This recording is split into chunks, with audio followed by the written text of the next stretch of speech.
Փաշինյանը իր ուղերձում արդեն ասում է, դե մենք ունենք 29743 քառակուսի կիլոմետր, թեր բնակեցված է մեր տարածքը, Սինգապուրի հետ է համեմատում, որ հանգիստ կարող ենք այդ տարածքում երջանիկ ապրել, հետևաբար պետք է ծալենք դնենք դարակում այդ հարցը։ Այդ ցեղասպանության հարցը Հայաստանի 29000 ժամանակին 800 էր ասում, հիմա չեմ բանա փոխվել։ Լավ, ամեն դեպքում հայ ցեղասպանության հարցը այս Հայաստանի տարածքում բնակվելու չբնակվելու հետ կապ չունի։ Դրանք ինչու են փորձում իրար կապել։ Որ իբր թե հայ ցեղասպանության հարցը բանա տարածք պահանջելու մասին խոսակցություն, հա, եւ որ խոսա ասեն դու պատերազմ ես ուզում, դու պատերազմ ես ուզում եւ դրանով մարդկանց դրեսնել։ Հարցը ուրիշ բանի մասին է, հարցը այն մասին է, որ մենք ունենք պատմություն, ունենք վատ ժառանգություն ցեղասպանության տեսքով։ Եվ այս վատ ժառանգությունը մեզ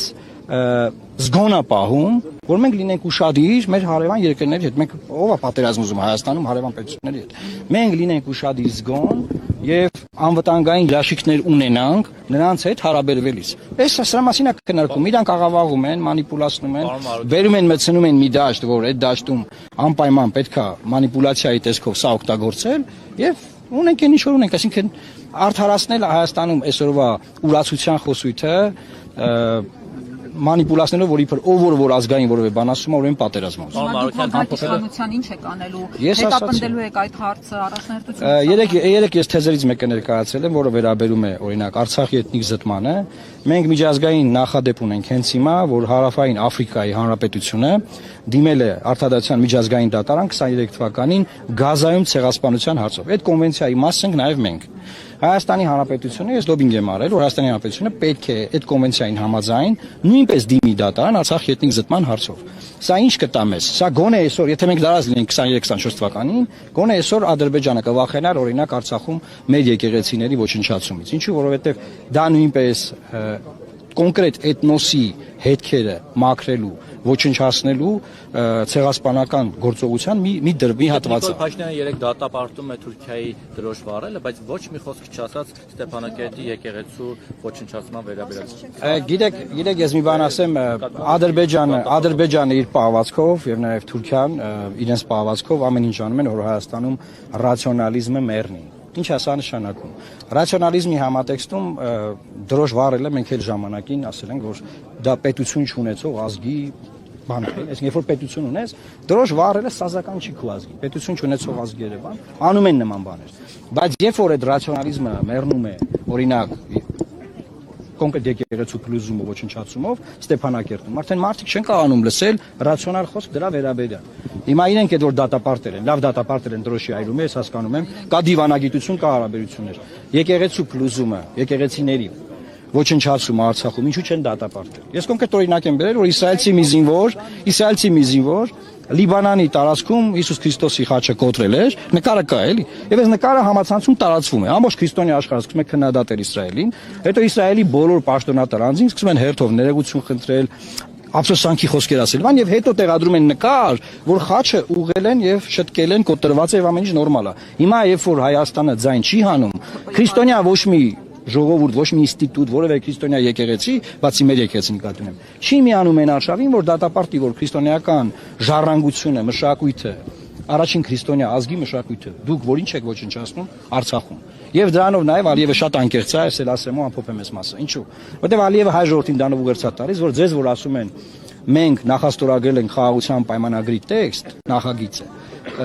դա մի խաբվեք հայ ժողովուրդ, որովհետև մենք ձեր այդ խաղաղության պլաններ չունենք։ Եթե խաղաղության պլաններ ունենայինք, այդ եկեղեցի էլի կթողեինք, եթե ամեն ինչ բացվելու է, խաղաղ է լինելու, դե կգանք, մոմ կվառենք, ինչն է պատճառը, որ անպայման քանդվի։ Այսինքն Ալիևը անկեղծ հայ ժողովրդին ասում է, որ ձեզ խաբում են, մենք ձեր հետ կապված խաղաղության պլաններ չունենք։ Բաներ չունենանք եւ դրանով նաեւ օգնում է հայ ժողովրդին, որ հետ գա իր արմատներին եւ հասկանա, որ իրան խաբում են, մանիպուլացնում են լավ ապրելու ցմփ բանես համերգների բաների խորովածի այս սուտել խմելու բանի համատեքստում էլի ուրիշներն է թողա Ալեն Սիմոնյանը հենց Ստամբուլում այսպես մի հայտարարություն արեց, ասում է, որ Թուրքիայի հարաբերությունների հաստատմանը խոչընդոտում է Ադրբեջանը, հենց Ստամբուլում հայտարարություն արեց։ Ըստ ձեզ սա Նիկոլ Փաշինյանի կամ այդպես համաձայնեցված է, դա գործադիր քաղաքականության հետ ու ինչ ուղերձեր սրանով են հաշվառնելու, որ հենց Ստամբուլում է նման հայտարարություն։ Տեսեք, ես կարծում եմ սպիկերի դերը միշտ Հայաստանում օգտագործվել է որպեսզի ավելի ազատ այլ մեսիջներ տրվի, կարծում եմ այդ համատեքստում է, բայց դա խոստովանություն այն ամոթալի վիճակի մասին, որ ունենք հայ-թուրքական բանակցային տրակում, որովհետև այդ process-ը նշանակում է, որ մեզ այն ժամանակ խաբել են, որ դիվանագիտական ազնագրերի համար սահմանը բացվելու է, ցամաքային սահմանի մասն խոսքը գնում։ Հետո նորից են խաբել, այն ժամանակ, երբ որ դա խոհթոսակցությունը գնում էր, դեռևս հայ մարդիկ ապրում էին Արցախում, Մեսրոպ Մաշտոցի հիմնած դպրոց էին գնում, աղոթում էին, այսինքն այդ խաբկանքը շարունակվում է։ Հիմա միտեղ մի բան ասել, իրենք են չեմ մեղադրում, որ նախկինում բանակցել են մի բան, եկե ժողովրդին ասել մեկ ուրիշ բան։ Հիմա իրանք ինչ են անում, իրանք ժողովրդին ասում են ամեն ինչ լավ է, նորմալ է, բացվում է, բան հեսա առևտուր եւ այլն, միակողմանի առևտուր են անում։ Եվ որից հետո գնում Ստամբուլում ասում են բանա, դե ժողովուրդ ջան, դե գիտեք դե բան, Ադրբեջանը ձեզ խանգարում։ Այսինքն Թուրքիայի պես հզոր երկիր ուզում է սահմանը բացի մեր հետ, Ադրբեջանը չի թողում, հա։ Դա այն ուզում ասել։ Կարող ենք ասել, որ հաշվառները Ռուբինյանն է, այդ բանակցությունները, որոնք նրա այսպես աշխատանքի, ապարտյուն աշխատանքի հետևանքն է, սա։ Գիտեք, այսինքն դուք մտածում եք, որ մի մարդ պետք է բանակցի ու դա բացվի։ Գլխավոր պատասխանատուն արտաքին քաղաքական վարչապետն է։ Այդտեղ ոչ Ալեն Սիմոնյանն է պետք է առանձնացնել կոնկրետ գլխավոր պատասխանատու կա։ Հայկական կողմը ճիշտ չի աշխատում, Թուրքիան չի։ Հայկական կողմը ի սկզբանե գնացել է մի ճանապարհով, որի փր բանակցությունները գնում են առանց նախապայմանների։ Բոլոր տեքստերում Թուրքիան համաձայնվել է, որ գրվի, որ առանց նախապայմանների են բանակցում, բայց միևնույն ժամանակ բոլոր նախապայմանները իրենք դրեն սեղանի վրա։ Դա եղել է սկզբից Արցախյան հիմնախնդիրը, հետո Միջանցքի հարցը եւ այդպես շարունակ։ Հիմա քաղաքական հարցել էլի, եթե կարելի է, պարոն Մարուկյան, ինչ եղավ ձեր եւ Հովիկ Աղազարյանի հետ, ինչ տեղեր չկարողացաք միասին կիսել եւ ձեր նախընտրական քարոզարշավի ընդհանրապես ընտրական փուլի մեջ եք մտել, ով է փողը տվել, ով է ֆինանսավորում։ Ոչ մի բան չի եղել մեր միջև, ամեն ինչ նորմալ գործընկերային հարաբերություններ կան։ Ինչ վերաբերում է մեր նախընտրական արշավին, ես հիշեցի մեր համագումարը 15 թվականին համագումար էին կանում եւ լրագրողները հարցում էին, բայց այս փող որտեղից որ համագումար է կանում։ Հիմա նույն բանն եմ հիշում, այսինքն 19 քաղաքական միավոր գրանցվել ընտրություններին մասնակցելու եւ բոլորին հուզում են, որ միայն այ լուսավոր Հայաստանն է ոնց է անում։ Ես ձեզ ասեմ, լուսավոր Հայաստանը ոչ տրադիցիոն արշավ է անում, շտաբեր չի բացում, դուք մեր մեծադիր բաներները չեք տեսնում, այսինքն մենք իրականացնում ենք smart campaign, խելացի արշավ, ինչ է սա նշանակում։ Մենք նոր տեխնոլոգիաներով մեր խոսքը հասնել ենք մարդկանց։ Մեր միակ պրոդուկտը այս ընտրություններում մեր գաղափարն է ու մեր խոսքն է։ Մենք ամենաճանաչված, 5 ամենաճանաչված քաղաքական բրենդներից ենք, այսինքն բրենդը հայտնի դարձնելու խնդիր չունենք, ինձ կամ մեր թիմակիցներին հայտնի դարձնելու խնդիր չունենք եւ շատ հանգիստ մտնենք այս քարոզարշավի մեջ։ Մի ուրիշ բան էլ ասեմ, Դավիթ Խաչակյանը մեր ներկայացուցիչ կենտրոնական ընտրական հանձնաժողովում, մեր նախընտրական թիմի անդամ է, կուսակցությունից դուրս եկած մարդիկ կան, այո, նրանք չկան, չեն կարող լինել որ ուզեն անել։ Ես ավարտեմ էլի։ Ես ուզում եմ նաեւ լրագրողներին մի խնդրանք ներկայացնել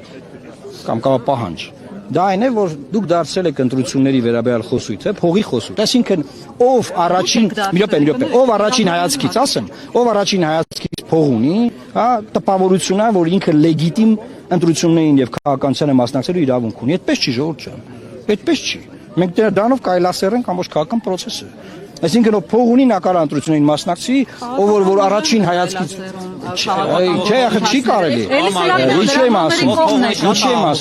Պիտի հաշվեք։ Այն ասում եմ։ Հա, բայց հաշվետվությունը տված է, մտեք նայեք, կտանք, ինչ խնդիր կա։ Մենք անցած ընտրություններում ամենակիչ գումարով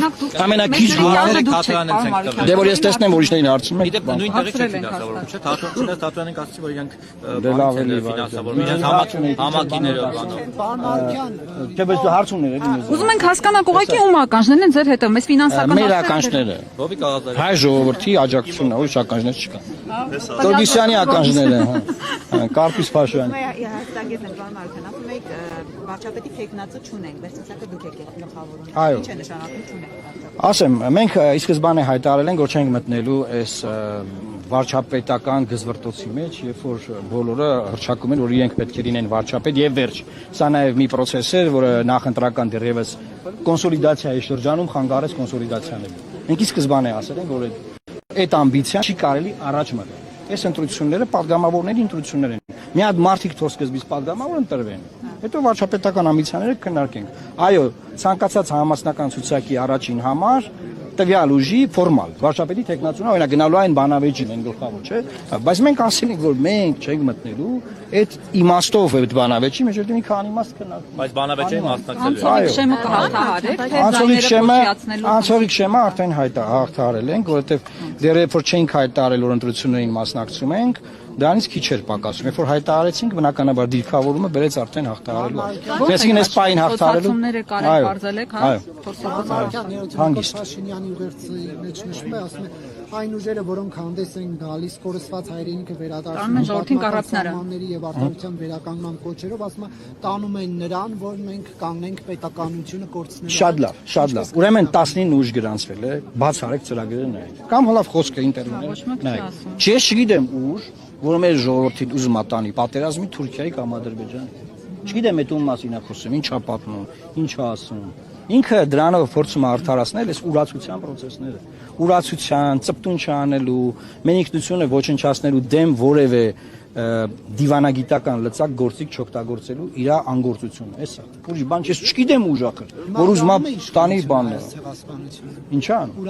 Միանշանակ ուրանում։ Դուք մի նայեք որ բերում են ծաղիկ են դնում բան։ Ուրանալը այդպես չի լինում։ Ուրանալը այդ հարցեր տալով է։ Մեր հարցեր են տալիս։ Բայց նայենք դրանք ոնց է եղել, բան քանի միլիոն մարդ ազով է։ Ուզում ենք պատի վրա քանդի, ոնց էր ասում Քոչարյանն դրանիկ ասում է պատի վրա ուզում ենք գրենք։ Պատկերացնեք մի հրյա կանգնի, ասի 6 միլիոն հրյաների հոլոկոստի զոհերի անուններն ենք ուզում։ Ինչ կանեն այդ մարդուն։ Այս իշխանությունը օրը ցերեկով բաց տեքստով ասել է։ Դայից հետո, բայց սա խաղաղության հետ կապ չունի, պետություն մենք ունեցել ենք 91 թվականից, դայից առաջ էլ մի հատ ուրիշ ձեի պետություն ենք ունեցել, դայից առաջ էլ առաջին հանրապետություն ենք ունեցել։ Հետեւաբար պետություն մենք ունեցել ենք։ խաղաղություն, sense խաղաղ առաջնահերթին։ Նայեք, խաղաղությունը ինքը դատարկ ուղակի բան չի, օթում ինչ որ բան չի։ Խաղաղությունը դա անվտանգային համակարգ է, անվտանգային երաշխիքներ են, մեխանիզմներ են, որոնք ապահովում են քո խաղաղությունը։ Եթե այդ անվտանգային մեխանիզմները եւ երաշխիքները գոյություն չունեն, ինստիտուտներ չկան կանխարգելող որևէ բանի, խաղաղության մասի խոսալը բանը, նախընտրական բան, լոզունգ է։ Իրենք որ նման հարցեր տալի ասում են խաղաղությունը ինչ երաշխիք ունի, իրանք մեջ բերում են օգոստոսի 7-ի թուղթը, ասում են սա ամենամեծ երաշխիքն է խաղաղ։ Օգոստոսի 7-ին երկու փաստաթուղթ է ստորագրվել, մեկը թրիփն է, որը միջանցք են հանձնել, մյուսը